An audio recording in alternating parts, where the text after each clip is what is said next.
ጌታ ሆይ ይቅር በለኝ እያለ እሪ ይላል። መቼ ነው እኔ ድኜ መቼ ነው ማገለግልህ ይላል። ከማንም ዝምባም ጋር እንድነጋገር የምትጠሩን ምን ሆናችሁ? አንድ ሳምንት በርትተን እንጸልያለን። አንድ ሳምንት ጸሎት እርግፍ አድርገን እንተዋለን። ሰላም ውድ ቤተሰቦቼ እንደምናመሻችሁ፣ እንደምንስከይስ አደረሳችሁ።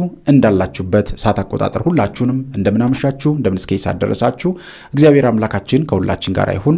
ዛሬም በአዲስ ቪዲዮ ተገናኝተናል። እስከ ፕሮግራሙ ፍጻሜ ድረስ ከኔ ጋር ቆዩ። በቀጥታ ወደ ዛሬው መርሃ ግብራችን እንሄዳለን። ደግሞ የመቃብር አፈር ደም አድርገንበታል።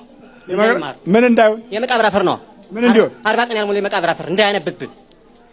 40 ቀን 40 ቀን ያልሞላ የመቃብር አፈር አረግንበት። አረጋችሁበት? አዎ። እሺ። በቃ ተደንዟል አለ። ትምህርት ቤት ቢሄድ አይሆንለት። በላንም በላን እኮ አቃጠልን። ስንት ናችሁ ጠቅላላ? 10 ሺህ አልኩ አይደለም እንዴ?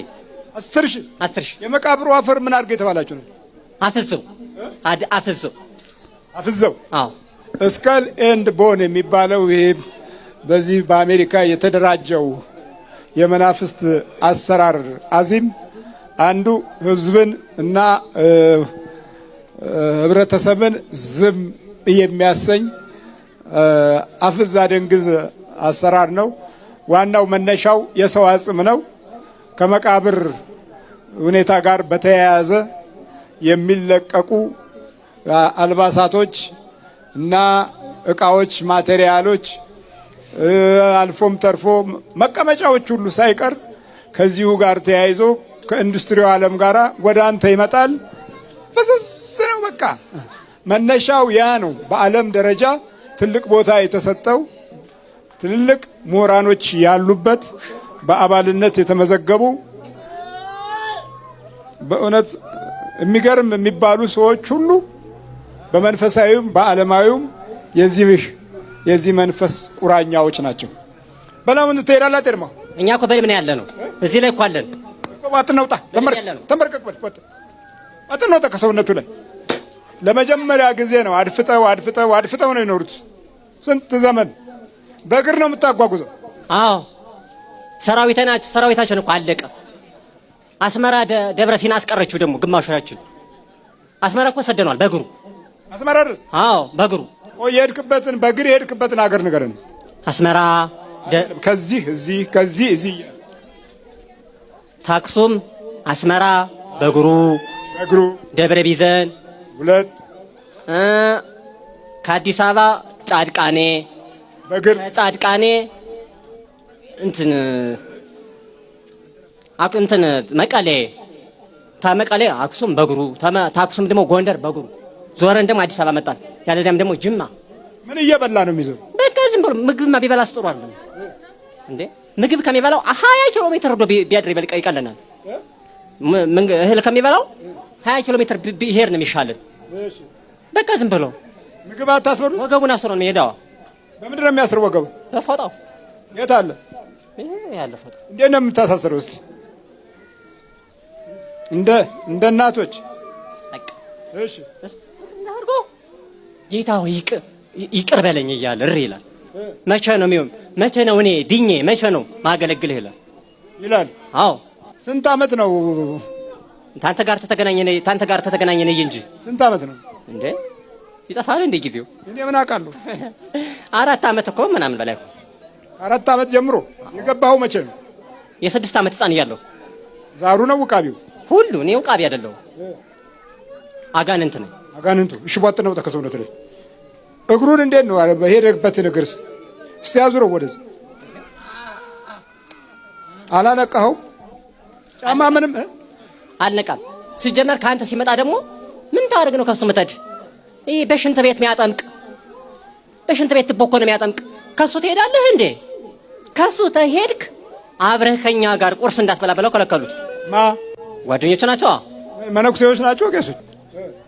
ቄሶችም አሉ፣ መለኩሴም አለ። የሱዳን መተት በሱዳን ጠንቋይ አንተ ታምናለህ እንዴ ሲል ማነህ አንተ? የራስክን ጉድፍ ለራስህ አውጣ። ያን ፎቅ ሚያህል አጽያ ተሸክመህ አንተ ለራሱ ማንም አይደለህም እያለ እንትን አለ። እንዲያውም አንተ ክስ ሊያደርገው ይችላል። እንዲሞክር ነው የምናደርገው። እንዲደበድበው? አዎ እንዲማታ።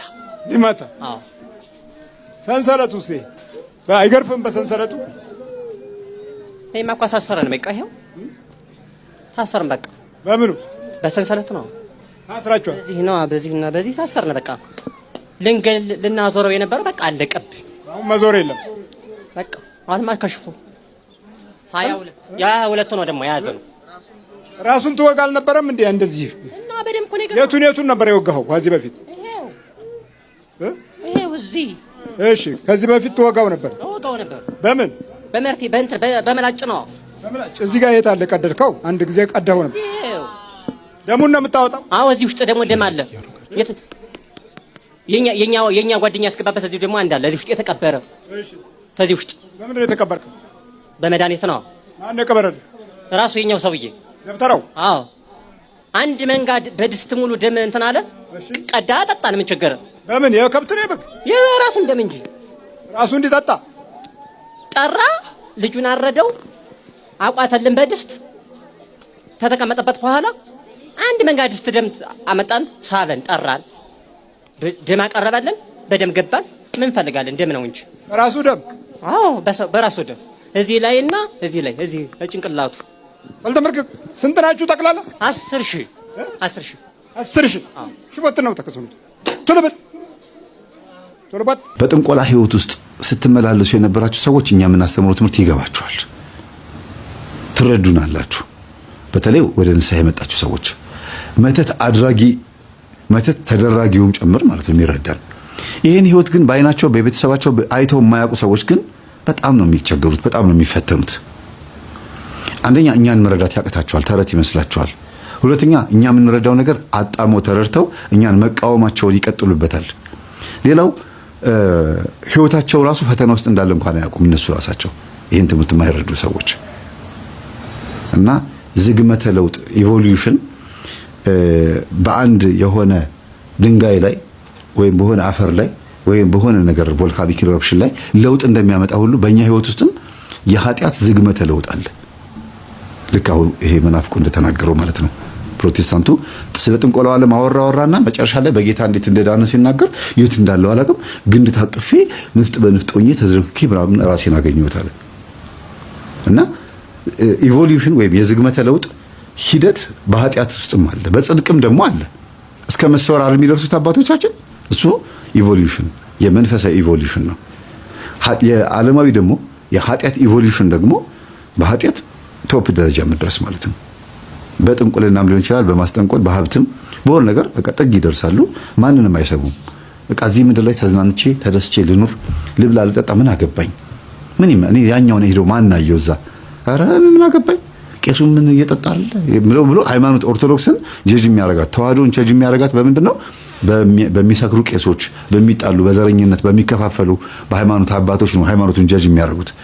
በተወሰነ መልኩ ሪፕሬዘንት ያደርጋሉ፣ ይወክላሉ ቤተክርስቲያን። እነዚህ አባቶች ግን ደግሞ ቤተክርስቲያን መጀመሪያ መወከል ያለባት 99% ማለት ነው 1% ብቻ ነው። እንግዲህ ታይታው ልብሱ የክህነት ልብሱ የሚወክለው 1% ነው። ከፈለጋችሁ 50% በሉት። ግን ዋና ወኪል መሆን ያለበት ዶግማው፣ ቀኖናው፣ ትውፊቱና መንፈሳዊ ህይወታችንም ጭምር ነው። ዶግማ፣ ቀኖና፣ ትውፊቱን አውቀውም ራሱ የከዷሉ። ስለዚህ በተግባር ክርስትናን በመኖር እግዚአብሔርን ማግኘት ያስፈልጋል። ተዋህዶ ውስጥ ለምነ ነው ጠይቀ ነው እባክህና ብለ ነው ጠርተ ነው በትክክለኛው መንገድ ለምነ ነው ካልመጣ እግዚአብሔር የለም እዚህ እምነት ውስጥ ማለት ነው። ግን ተገቢ በሆነ መንገድ ሄደን ነው ሃይማኖትን ጀጅ ማድረግ ያለብን። ከእስልምናም አንድ ሰው ወደ ኦርቶዶክስ ሲመጣ አላህን በደንብ አድርጎ መጠየቅ አለበት። በቃ አንተ ትክክለኛ ፈጣሪ ከሆንክ ተገለጥልኝ፣ ክርስትና ትክክል ነው ወይ ምንድነው ትክክል ምናምን ብሎ ቼክ አድርጎ ጠይቆ በደንብ አድርጎ እውነተኛ ወደ ሆነው ፈጣሪ አንተ ትክክለኛው ስምህ አላህ ይሁንም አይሁንም አላውቅም፣ ግን ትክክለኛ ወደ የሆንከው ፈጣሪ ብሎ ወደ ትክክለኛው ፈጣሪ በቅንነት ባለበት እምነት ውስጥ ሆኖ ሲጸልይ ያመለክተዋል። ዋናው የልብ ንጽህናና እውነትን ፍለጋ ፈጣሪን ፍለጋ ማሰሱ ላይ ነው። በተዋህዶ እምነት ውስጥ መሆናችሁ ሃይማኖት ከመቀየራችሁ በፊት መጀመሪያ ምንድን መሆን ያለበት? ጹሙ፣ ጸልዩ፣ ስገዱ፣ ንስሐ ገብታችሁ ቆረቡ የሚለውን ህግ በስርዓቱ ፈጽሞ እግዚአብሔርን ቼክ ማድረግ። እሺ ከዛስ ጠይቁኝ እሰጣችኋለሁ፣ አንኳኩ ይከፈትላችኋል፣ ለምኑ ታገኛላችሁ አለሁኝ ብሎ ተናገረ። እስቲ አለህ ብዬ ልጠይቀው ብሎ ዝም ብሎ መጠየቅ አይደለም። ያችን ሂደት በሄድ ማትሪክ ለመፈተን ከአንደኛ ክፍል መጀመር እንዳለባችሁ ሁሉ በእግዚአብሔርም ደግሞ ፍቅር ውስጥና ቁፍ ውስጥ ገብቶ ትክክለኛውን ነገር ለማወቅ ክርስትና ኦርቶዶክስ ተዋሕዶ የምታዘውን ነገር በተግባር መፈጸም። ቅዱስ ሚካኤል እውነት ያማልዳል አያማልድ የሚለውን ለማወቅም እኮ ራሱ ኢየሱስ ክርስቶስን መጠየቅ ይቻላል እኮ። ለምን የሁሉ ሕዝብ እንዲጠፋ ይፈልጋል ክርስቶስ? አይደለም። አንድ የሆነ ክሎክ የተዘጋች ነገር አለች፣ ሎክ የተደረገች ነገር አለች። እሷ ደግሞ በእምነትና በእውቀት የምትከፈተው። እምነት ብቻውንም አይደለም፣ ምግባርም ያስፈልጋል። ዋና የሚባሉት እምነትና ምግባር ናቸው። ከነዚህ ጋር ጎን ለጎን አብራ የምትሄደው ግን እውቀትም ጭምር ናት። እውቀት ብቻዋን አትሰራም። እንዲያውም እውቀት መጨረሻ ነው የምትሆነው፣ ግን እምነትና ምግባር ያስፈልጋል። ለምን በቃ ለምን እንደ ተፈጠርኩት እንደ ፈጣሪ እኮ አለ። ከዚህ ይጀምራል አይደል? እውቀትም ነው እምነትም ነው። በእኛ እምነት ልጆቻችን ይድናሉ። ስለ ስጋው ደግሞ ምንም ያውቁት ነገር የለም። ምናልባት ልናስቆርባቸው ስንሄድ ስንላቸው ይጣፍጣል ሊሉ ይችላሉ። የበሉትን ነገር የህይወት ምግብ ነው ብትሏቸው እሺ ነው የሚሉት እንጂ ምን ማለት ነው ምናምን ብናስረዳቸውም አይረዱትም። ለምን? ገና ነው። ከእንጀራ ከወተት ወደ እንጀራ፣ ከእንጀራ ወደ ስጋ፣ ከስጋ ወደ አጥንት ነው እየተሻገርን የመጣ ነው። ስጋችን አጥንታችን እንኳን አፋችን ስንቆረጥም እንኳን ክርስትናም እንደዛ ነው። ስለዚህ ቤተክርስቲያን መስፈርት አዘጋጅታለች። አዎ እሱን መስፈርት በተግባር ኖሮ እግዚአብሔርን በደንብ ማወቅ ያስፈልጋል። ትክክለኛ ገዳም ለገዳም ስለዞርሽ ጸበል ሄደሽ ሳሙና ቀረሽ ሻወር ስለወሰድሽ አይደለም የምትድኝው። ዝም ብሎ በየ7 ቀኑ መነከር አይደለም። በእምነት መጾም፣ መጸለይ፣ መስገድ፣ የቀረ ኃጢአት ካለ መናዘዝ፣ በንስሐ አባት እርግጠኛ መሆን፣ መጠራጠር አያስፈልግም። እምነት ያስፈልግሻል ስትበይ አለመጠራጠር እንጃ ብቻ ሲል ሞክር ዝም ብዬ ማን ብሎ ተግባራዊ ነገር ላይ ብቻ ሳይሆን እምነቱ ላይ ማተኮር ያስፈልጋል ብዬ አስባለሁ። ከዛስ ምንም መልስ ከሌለ እግዚአብሔር የለም ማለት ነው። ተዋህዶ ውስጥ ምንም ባለመመለስ ውስጥ እግዚአብሔር የሚያስተምር ቢሆንም ግን እንዴት ጠይቁ ይሰጣችኋል፣ አንኳኩ ይከፈትላችኋል፣ ለምኑ ታገኛላችሁ። ለምን አለ? እሙን ነው ማለት ነው ቃሉ። እኔ አሁን ጠይቄ አግኝቻለሁ። የጎደለ ነገር ከሌለ በስተቀር ማሽኑ ይነሳል የሚባል ነገር አለ አይደል? አንድን ማሽን ብዙ ነገር ተገጣጥሞበት እስቲ ቁልፉን አስነሳው ያረጋል መኪና አይደል ወይ ማሽን ሊሆን ይችላል። አሬውን ነገር ሲያስተካክ ብሎን ጠበቅ አድርገው እንትኑን ያዝ አድርገው ምናምን ይባላል። ብዙም ስለ መኪና ባላቅም ከዛስ ድምጹን አንድ መካኒክ የመኪናው ቁልፉ ተነስቶ ችግሩ ምን እንደሆነ በጆሮ ብቻ የሚያውቃል። በጆሮ መኪናዋ ስትነሳ ምን ጉድለት እንዳላት አይገርማችሁም? ይሄ ፕሮፌሽን መሆን ነውና እኛም አካላችን ላይ ወደ እግዚአብሔር ራሳችንን ስናቀርብ የሆነ የሚጎረብጠን ነገር እንዳለ መረዳት አለብን። አንድ የጎደለ ነገር አለ። እሱ ምንድነው? እምነት ነው? ምግባር ነው? እውቀት ነው? ወይስ በእግር ብቻ ነው የምመላለሱ? ጥርጣሬ ያለው ውስጤ ይሁን ምንድነው የጎደለው ብሎ ቼክ ማድረግ ያስፈልጋል ራስን።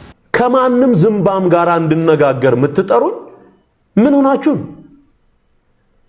የኔ እንትን ስፍራ እኔ ቄስ ነኝ። ትንሽ ብንከባበር ጥሩ ነው። ቄስ ነበርኩኝ፣ ታቦት ተሸካሚ ነበርኩኝ፣ ቀዳሽ ነበርኩኝ፣ አወዳሽ ነበርኩኝ፣ ማህሌት ቋሚ ነበርኩኝ፣ ሰዓታት ቋሚ ነበርኩኝ፣ ኪዳን አድራሽ ነበርኩኝ። እንዲህ አይነት ዕውቀት ካለው ሰው ጋር የሚነጋገረው ይሄንኑ የዕውቀት ሌቭል ያለው ሰው ነው እንጂ ጸበል ቀጂ አይደለም፣ አረቄ ቀጂ አይደለም። አዮ ስለዚህ 4 አይና ሊቃውንት እያሉ አንድ አይን እንኳን ያላበቀል ካንተ ጋር እንዴት ነው የምነጋገረው? ገና አንድ አይን አልበቀለልህ። አዮ ደረጃን ማወቅ አለብህ። አሁን አንተ የምትነጋገረው በወንጌላውያን አማኞች ዘንድ ካሉ በኳየር ከሚያገለግሉ ደረጃህን ነው የምነግርህ። በኳየር ከሚያገለግሉ መጽሐፍ ቅዱስ የሚያውቁ እነሱ ደና መልስ ላንተ ይሰጡዋል። ደረጃህን ወቅ።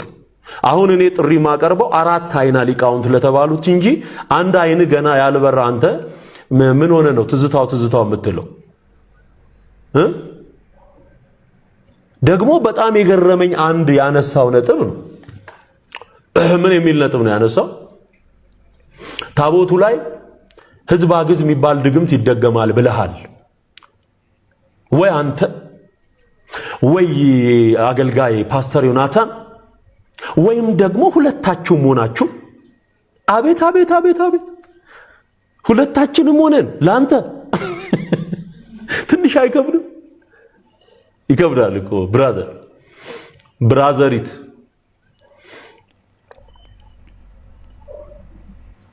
እነዛ አራት አይናዎቹ ሊቃውንት አሁን በእኛ ደረጃ የምንነጋገረው ሊቃውንት ከተባሉት ጋር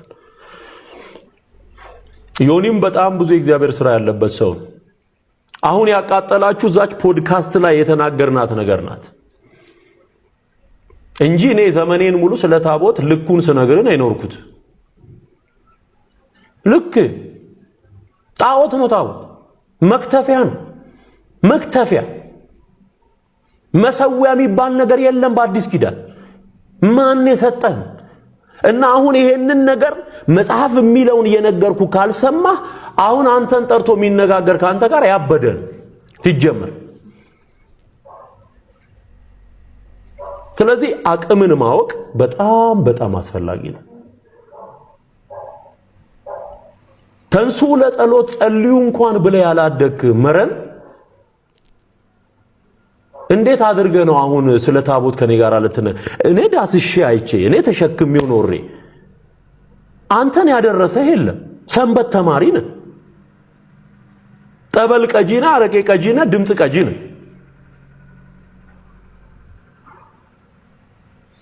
ስለዚህ አትመጥንም። አንተ ከምትመጥናቸው ጋራ ታች ወርደ ተነጋገር። ከቄስ ጋር ታቦት ተሸክሞ ከኖረ ኪዳን አድርሶ ከኖረ ሰዓታት ቆሞ ከኖረ ማህሌት ቆሞ ከኖረ አንዲት ግዕዝ ብጠይቅህ አትመልስም።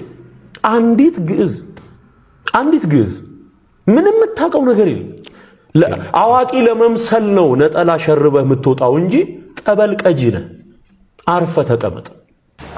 በተለይ መልእክት ያለኝ ቲክቶክ ላይ የተለያየ ቪዲዮ የምትሰሩ ስፔሻሊ ኦርቶዶክሳውያን የኛ ኦርቶዶክሳውያን ቪዲዮ መስራት ላይቭ ገብታችሁ እንኳን ማስተማር ባትችሉ ስለ ኢትዮጵያ ኦርቶዶክስ ተዋህዶ ቤተክርስቲያን ትምህርት ግን በሚገባ በቂ ዕውቀት ግን እንዲኖራችሁ ራሳችሁን አዘጋጁት። ፌመስነት ከመማርነት አይከለክልም። ከ100 ሺህ በላይ ፎሎወር ስላለ ቁጭ ብለህ አትማርም አንተ አልተባልንም። ሁላችን መማር እኔን ጨምሮ መማር አለብን። በቃ አለቀ። የኦርቶዶክስ ቤተክርስቲያን ዕውቀት ማወቅ አለብን። እምነትን ከዕውቀት ጋር አሳብር መያዝ አለብን። ከዛ ቪዲዮ እንስራ፣ ከዛ ማስታወቂያ እንስራ። አሁን ያምርብናል። እኔ እባካችሁን እና በተለያየ መንገድ አሁን ያለንበት ደረጃ ላይ ይሄን እንድንከተል አደራ ለማለት ያክል ነው። በመጨረሻ ተብከት የምትሰሙ ደግሞ ምዕመናን ደግሞ በውጭ የምትሰሙ ምዕመናን ደግሞ አለ አይደለም ላይቭ ላይ የምታዩ ሰዎች ሁላችሁም ደግሞ ከሰውየው ባሻገር ቤተክርስቲያን ተመልከቷት። ባለፈው አንድ ጊዜ ባሮክ የለቀቀው ቪዲዮ አይታችኋል። የሚቅሙ ሰዎች አሉ ብሎ የሚጠጡ አሉናም ብሎ አለ አይደል የለቀቀው። አዎና እነዚህ ሰዎች ቢያጋጥሟችሁ እናንተ ወይኔ ገሌ ቃመ እንዴ ገሌ ጠጣ እንዴ ብላችሁ እዛ ላይ አትተኩ። በቃ ግለሰው ከጀርባዋን ቤተክርስቲያኗን ተመልከቷት። መቼም የማህበራዊ ሚዲያ አይደለ አንዳንዱ እኮ አጥቢያ የለውም ደብር እኮ የለውም። እንደዚህ እኮ ነው ትልቁ ችግር እኮ እሱ ነው። ለማውገዝ እንኳን ራሱ እኮ አይመችም። መጣ እኛም የመቀበል ችግር የለብንም፣ እንቀበላለን። እኛም ከስር ልጁንና እንገላለን። ሰው እኮ መንገል እኮ እኛ ነን። ጀግናችን አንበሳችን እንደገለ የሚመቸኝ ሰው የለም ምናምን በቀላል ትመጫለሽ። ስንት ዓመት የለፋሽበትን አረብ ሀገር ቤት ሄጄ ለእናቴ ለአባቴ ቆጥ ላይ ለሚተኛው አባቴ እንደው አልጋ ቀይ ልንጠታ ያለሽ እሱ አዲስ አበባ ይቀበልሻል። አፈፍ አድርጎ ጥብለሽ ወርቆይተሽ ትሄጃለሽ። እጅና እግርሽ ታጥበሽ እንደው በልባችን እንደው ከልብ ሆነን ትክክለኛውን የመዳንን ነገር ለመፈለግ መሞከር አለብን። እግዚአብሔርን እጅግ አብዝተን ልንናፍቀው ይገባል። ኦኬ ማዳኑን ልንናፍቅ ይገባል። በእረፍት ጥላ ውስጥ እንድንመላለስ የህይወት ውሃ ስንፈልቅ ወደ እርሱ መጠጋት አለብን። ወደ ክርስቶስ ልንጠጋ ልንቀርብ ይገባል። ስለዚህ ወደ እርሱ ለመቅረብ ደግሞ ትክክለኛው መንገድ ላይ ልንሆን ይገባል። ያንን በደንብ ማወቅ መጠየቅ አለብን እና እንደውም ይሁን የአንድ ቅዱስ ማር ኤፍሬም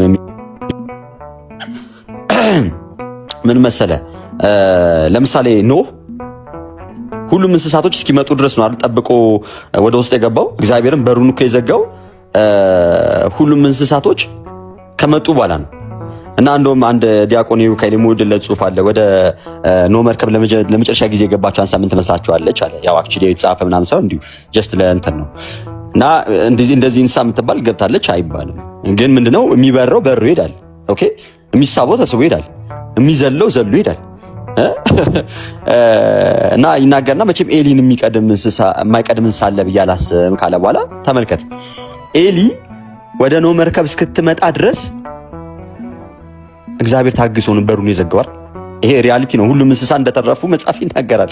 ከወንድና ሴት እየደረጉ እንደገቡም ይናገራል። አሁን ልነግራችሁ የፈለኩት አንድ ነገር ነው፣ በደንብ እንድትይዙልኝ ነው። አሁን እኛ ያቺን ኤሊ እስክትገባ ድረስ ጠብቆ ነው ኖህም ወደ መርከብ ውስጥ ገብቶ እንትን ያለው፣ እግዚአብሔርም ደግሞ ከውጭ የዘጋው ማለት ነው።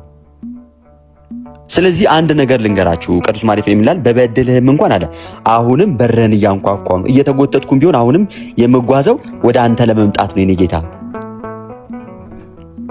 ስለዚህ አሁን ጥበቃችን፣ ፍላጎታችን ወደ ጌታ ቤት ለመሄድ ከሆነ እግዚአብሔር አምላክ ምንም ቢሆን ታገሰናል እዛች መርከብ ጋር እስክንደርስ። ዳግማዊት የኖህ መርከብ ደግሞ ቤተክርስቲያን ነች፣ የሚድኑ ሁሉ የሚጨመሩባት። በኖህ ዘመን 8ቱ ነፍሳት ገቡ ዳኑ አይደለ? አሁን ደግሞ ዳግማዊት የኖህ መርከብ የሆነችው ቤተክርስቲያን ማን ያለባት? ክርስቶስ ኢየሱስ ምን የሆነባት ራስ፣ እኛ ምን ብልቶች ሆነን ተሰባስበን ያለንባት አንዲት ህብረት አለች። እዛች ህብረት ጋር ካልደረስክ ህይወት አታገኙ፣ ድነት አታገኙ። ስለዚህ እዛች ጋር ለመድረስ ፍላጎቱና ኤፍሬም ትለዋለህ እንደዚህ ምን በበድልህም እንኳን አሁንም በርህን እያንኳኳ ነው፣ እየተጎተትኩም ቢሆን አሁንም የምጓዝ ወደ አንተ ለመምጣት ነው። ስለዚህ ወደ እርሱ ለመምጣት ከሆነ ፍላጎታችን ከመንገድ ጊዜ አያስቀረንም፣ ልባችንን ግን ያውቃልና በክፋት ከሆነ እንትን ምንለው ግን በኋላ በእኛው እንዳይብስ እግዚአብሔር አምላክ በበጎ እንድንመላለስ እርሱ ይርዳን። ፍለጋችንን ፍላጎታችንን እርሱ ክርስቶስ ይጨመርበት። ያኔ ለህይወት ይሆንልናል። ያኔ በብርሃኑ እንመላለሳለን። ጌታ በዚች ሐዋርያዊት ኩላዊት በሆነች ራሱ በመሰረታት በአንዲቷ የጌታ ቤተክርስቲያን ሁላችንም በእርሷ ተጨምረን ጸንተን እርሱ ሙሽራችንን ክርስቶስን እንድንጠብቀው እንድንጠባበቀው እግዚአብሔር አምላክ መልካሙን የሆነው ልቡናችንን ያብራልን። ጌታ ሁላችንንም ይርዳን። ይሁንዬ ሰላም እደሩልኝ። ሌሎቻችን ደግሞ አንድ ሳምንት በርትተን እንጸልያለን። አንድ ሳምንት ጸሎት እርግፍ አድርገን እንተዋለን። አንድ ወር እንጸልያለን። 2-3 ወር ጸሎቱን እርግፍ አድርገን እንተዋለን። ሌሎቻችን ደግሞ በመንፈሳዊ ህይወት ለዓመታት በርትተን እግዚአብሔር ያልሰማን እየመሰለን ወይም ደግሞ የምንፈልገው ነገር ሲርቅብን ጸሎቱን እርግፍ አድርገን እንተዋለን። ስለዚህ ቅዱስ ጳውሎስ ሳታቋርጡ ጸልዩ ብሎናል። ስለዚህ ጸሎት ይቋረጣል አይቋረጥም? የውሸታሞች አፋችሁን ሞልታችሁ አይቋረጥም ትላላችሁ። አሁን ዛሬ ብጠይቃችሁ ያልጸለያችሁ ብዙ ሰዎች አላችሁ። ቅድም ታምረ ማርያም ላይ ያነበብኩት የማንን ታሪክ ነው? እስኪ የሚመልስልኝ። አንዳንዶቻችን እኮ እየሰማን ያልሰማን አለን። እዚህ ቆመን ታምሮ ሲነበብ ወደ ቤት ሄደን ጓዳ ጎድጓዳውን የምናስብ፣ አዲስ አበባ ላይ የምንዞር በልባችን በህሊናችን ብዙ አለን። ስለማን ነበር ያነበብኩላችሁ? ስለ ቅዱስ ኤፍሬም። ስለ ቅዱስ ኤፍሬም ብዙ ጊዜ በተደጋጋሚ ተናግሬያለሁ፣ አስተምሬያለሁ። ነገር ግን ጸሎትን አያቋርጥም ነበረ። ዕለት ዕለት ይጸልያል። ዕለት ዕለት እመቤታችንን ያመሰግናል። ቅድም በታምሩ ላይ እንደሰማችሁት አባታችን ቅዱስ ኤፍሬም ውዳሴ ማርያም ሲጸልይ ማን ትመጣ ነበረ? እመቤታችን ትመጣለች። መታ ደግሞ ምን ታደርግ ነበረ? ተባርከው ነበረ። የምትባርከው ደግሞ በምን ነበረ? በብርሃነ መስቀሏ። ከዛ ደግሞ ምን ትለው ነበረ? ወዳጄ፣ የልጄ ወዳጅ እያለች ትመርቀው ነበረ። ውዳሴ ማርያም ስትጸልዩ ወደ ቅዱስ ኤፍሬም የመጣች እመቤታችን ወደ እናንተ ትመጣለች። ውዳሴ ማርያም ስትጸልዩ እመቤታችን ቅዱስ ኤፍሬምን በብርሃነ መስቀሏ እንደባረከች እናንተንም በብርሃነ መስቀሏ ተባረካችኋለች። ውዳሴ ማርያም ሳታቋርጡ ስትጸልዩ እናታችን ድንግል ማርያም እመቤታችን እናንተንም እንደ ቅዱስ ኤፍሬም ልጆቼ ወዳጆቼ ትላችኋለች። ዛሬ የማንባረከው ስለማንጸልይ ነው። ዛሬ በእመቤታችን በብርሃነ መስቀሏ ተባርከን የድንግል ማርያምን ጸጋ በረከት የምናጣው ቀላል የሆነችውን አጭር የሆነችውን ሰዓት የማትወስደውን ውዳሴ ማርያም በአግባቡ ተክተን ስለማንጸልይ ነው። ዛሬ እመቤታችን እንደ ቅዱስ ኤፍሬም ልጆቼ ወዳጆቼ የማትለን ስለማናመሰግናት፣ ውዳሴ ማርያም እንደ ቅዱስ ኤፍሬም ስለማናደርስላት ነው። ሌላ ምንም አይደለም። የሚጸልይ ሰው እመቤታችንን ያገኛታል። ውዳሴ ማርያም የሚጸልይ ሰው ከእመቤታችን ጋር ይወዳጃል። ከሷ ምንም የሚያጣው ነገር የለም፣ ከልጇም የሚያጣው ነገር የለም።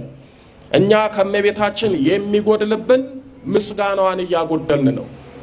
እኛ ከእመቤታችን የምናጣው ምስጋና ስለማንሰጥ ነው። ሌላ ምንም አይደለም።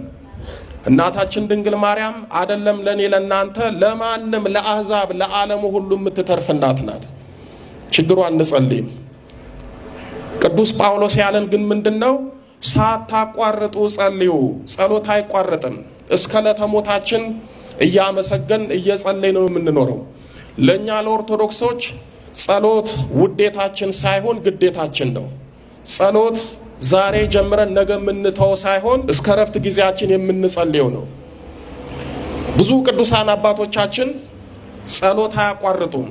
በጣም የሚገርማቸው አንዳንዶቹ ነፍሳቸው ከስጋቸው በምትለይበት በዛች ሽርፍራፊ ሰከንድ እንኳን ይጸልዩ ነበረ። ለምሳሌ አባታችን አቡነ ገብረ መንፈስ ቅዱስ ነፍሳቸው ከስጋቸው በሚለይበት ሰዓት እንደዛ በሲቃ ሆነው መሬት ላይ ተኝተው ቅዱሳን መላእክት መጥተው ነፍሳቸውን ከስጋቸው ሊለዩ ሲሉ አባታችን አቡነ ገብረ መንፈስ ቅዱስ ሞታቸውን ረስተው ምስጋናቸውን አስታውሰው መሬት ላይ ተኝተው ተዘርግፈው እጃቸውን ግን ዘርግተው ዳዊት ይጸልዩ ነበረ። አባታችን አቡነ ገብረ መንፈስ ቅዱስ እየጸለዩ ነው ያረፉት። ምን አልኳችሁ? እየጸለዩ ነው ያረፉት። እየጸለዩ ነፍሳቸው ከስጋቸው የተለየችው። ብዙ ቅዱሳን አባቶቻችን እየጸለዩ ነው የሚያርፉት። እየጸለዩ ነፍሳቸው ከስጋቸው የምትለየው። ዛሬ መከራችን ፈተናችን ከኛ አልለያልን ስለማንጸልይ ነው። እግዚአብሔር አምላካችን ከሁላችን ጋር ይሁን። በሀገር ውስጥም ከሀገር ውጭም ያላችሁ ኢትዮጵያውያን ኤርትራውያን ቤተሰቦቼ ሰላም እግዚአብሔር ከሁላችሁ ጋር ይሁን እላለሁኝ። እንበርታ፣ እንጠንክር። በያላችሁበት በድጋሚ ሰላም እግዚአብሔር ከሁላችሁ ጋር ይሁን። ይቆየን። አሜን።